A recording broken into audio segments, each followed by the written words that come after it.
ചാന്തുപൊട്ട് എന്ന് പറഞ്ഞ സിനിമ വൻ വിജയമാവുന്നു. വളരെയധികം ആ ഒരു റോള് ദിലീപ് ഹാൻഡിൽ ചെയ്ത ആ റോളൊക്കെ വളരെയധികം അപ്രീഷിയേറ്റ് ചെയ്തു. ഇത് വിക്രമിന് തമിഴിൽ ചെയ്യാൻ ഒരു പ്ലാൻ ഉണ്ടായിരുന്നു. അപ്പോൾ വിക്രം ഇത് ആക്ച്വലി ഈ പറയുന്ന ചാന്തുപൊട്ടിൻ്റെ ഷൂട്ട് നടക്കുന്നു, റിലീസിനോടനുബന്ധിച്ച് ഇവിടെ ഒരു ചർച്ച ചെയ്ത സമയത്ത് വിക്രം ഇതിൻ്റെ റൈറ്റ്സ് വാങ്ങി. പക്ഷെ ആ സമയത്താണ് വിക്രമിൻ്റെ അന്യൻ എന്ന് പറയുന്ന ഒരു സിനിമ വൻ വിജയമായി മാറിക്കഴിഞ്ഞപ്പോൾ വിക്രമിന് ചാന്തുപൊട്ട് ചെയ്യാൻ ഒരു മടി. കാരണം ദിലീപിൻ്റെ ഒരു ക്യാരക്ടർ ചെയ്താൽ നിൽക്കുമോ, കാരണം അന്യൻ വലിയൊരു ബ്രഹ്മാണ്ഡ വിജയമായി മാറിക്കഴിഞ്ഞപ്പോൾ വിക്രമിനൊരു പേടി.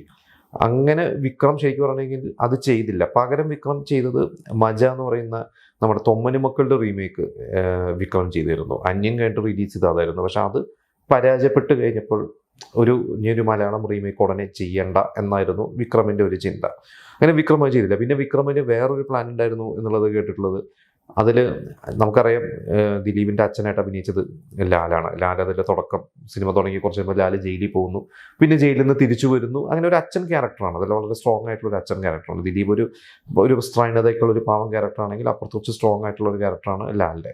അപ്പോൾ വിക്രമിന് അച്ഛനും മകനുമായിട്ട് അഭിനയിക്കണം. കാരണം ഫാൻസിനെ തൃപ്തിപ്പെടുത്താൻ കുറച്ച് അച്ഛനായിട്ട് അഭിനയിച്ചാൽ കുറച്ച് ആക്ഷൻ സീക്വൻസുകളും, പിന്നെ വിക്രം അപ്പോൾ ആ ഒരു റിയൽ ഏജിനെക്കാട്ടും കുറച്ച് കൂടുതലുള്ള ഏജിൽ ക്യാരക്ടേഴ്സ് ചെയ്യുക. വിക്രമിന് കുറച്ചും കൂടി ഒരു എന്താ പറയുക, വേഷത്തിലും രൂപത്തിലൊക്കെ മേക്കപ്പിലൊക്കെ മാറ്റങ്ങളൊക്കെ വരുത്തിയിട്ട് ഒരുപാട് ചലഞ്ചിങ് ആയിട്ടുള്ള റോൾസ് ചെയ്യാനൊക്കെ ആഗ്രഹമുള്ള ഒരു നടനാണ് വിക്രം. അപ്പോൾ വിക്രമിന് അങ്ങനെ ഒരു പ്ലാൻ ഉണ്ടായിരുന്നു, അച്ഛനും മകനായിട്ട് ചെയ്യാം.